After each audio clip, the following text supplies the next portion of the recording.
So hello, what's up mga idol? Welcome ulit sa panibagong content, and for today's video, mag-unbox tayo ng isang napakasulit na smartphone ngayon ni Realme, ang Realme P4 Lite. Ito na kaya ang magandang smartphone para sa inyo. Tara, pag-usapan natin.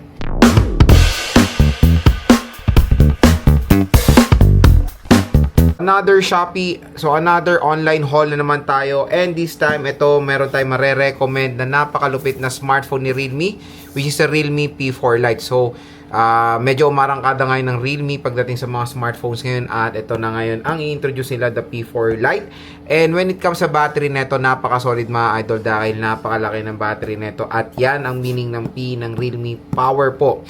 Pero magkano nga muna ba itong smartphone na to? So ang presyo nito mga idol, isa sa 7,500 for the 4GB 64 at 9,000 for the 4GB 128. Pero magandang balita sa online dito sa ating view product. So pag tinap mo yung video, may shopping button dito. Mura't bagsak presyo nyo lang makukuha itong Realme P4 Lite. Usually around 6,000 pesos pwede nyo siya makuha. Dahil dito sa ating link may makukuha pa kayong discount voucher na 1 to 2,000 pesos off. So ito yung box niya, Realme P4 Lite, and sa likod meron tayong 7,000 mAh Titan battery. So 6.8 inches, 120Hz ultra smooth display. Meron siyang AI capability, armor shell protection. Yung kinuha pala natin is the 4GB 128 at yung Pulse Purple. So open na natin si Realme P4 Lite. Again, kung interested kayo, dyan kayo bumili sa ating link para makuha nyo ng napagandang deal itong smartphone na to. So make it real by Realme. Maya to, tiyaman natin yung content ng box. So, ito yung smartphone. At yung napili nating color is, anong tinatawag nila to? Pulse Purple nga. Ayan siya. So, this is a Pulse Purple ng Realme P4 Lite. In fairness, for the weight, hindi po siya mabigat. Yun yung isang impressions ko dito ng na-unbox natin, at hindi siya ganun kataba for a 7,000 mAh battery capacity. So napaka-solid. So ma-explore natin siya. Tingnan muna natin yung mga ibang kasama dito sa box. So meron tayo ditong leaflet, Make It Real by Realme. So meron tayo ditong free jelly case. So meron tayong free jelly case.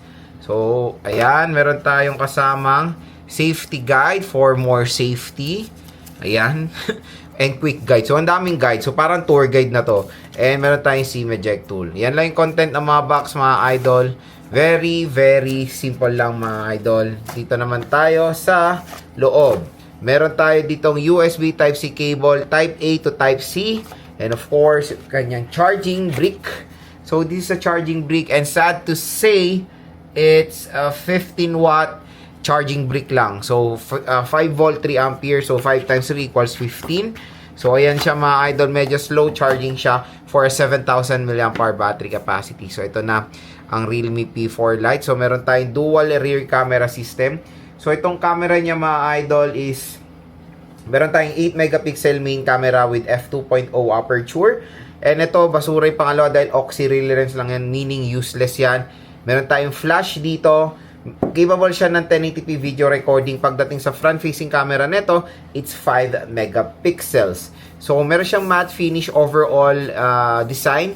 Dito, may pagka-glossy yung kanyang bandang camera module niya, pero dito overall is matte finish siya.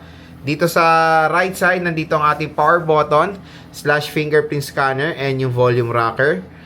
Sa taas, wala tayong makikita. Sa left side is yung SIM tray. Sa baba naman is a 3.5mm headphone jack, microphone Type-C port, at yung speaker grills niya.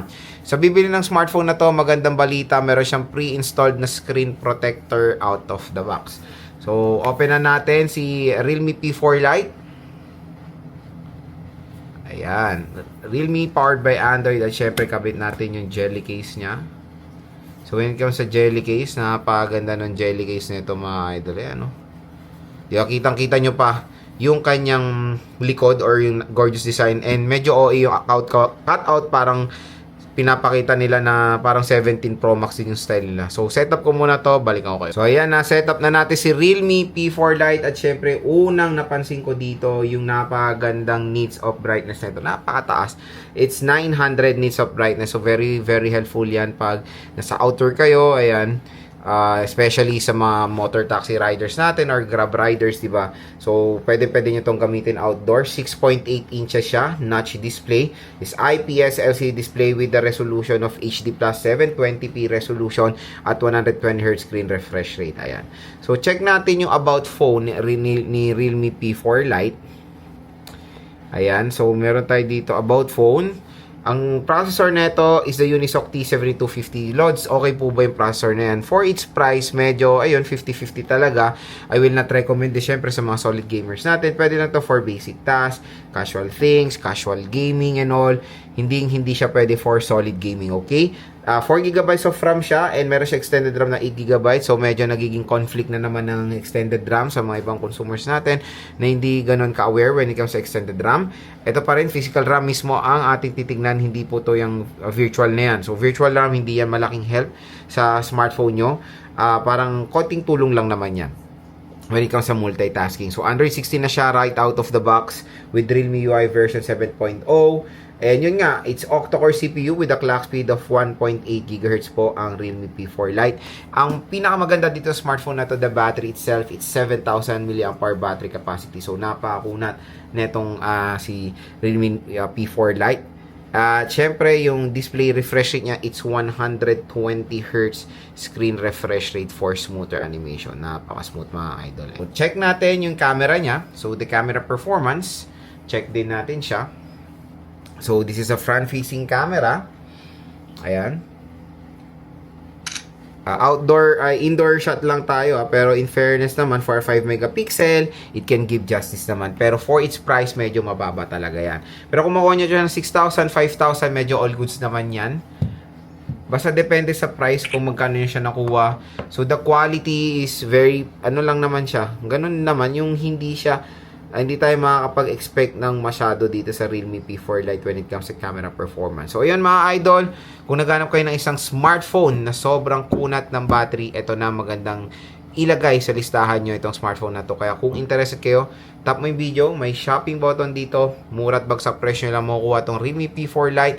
And again, diyan lang kayo bumili sa ating link dahil meron kayo makukuha ng napakagandang discount upon checkout. So, sana nakatulong to sa inyo kung nagde-decide kayo ng isang napakasulit na smartphone ngayon 2020.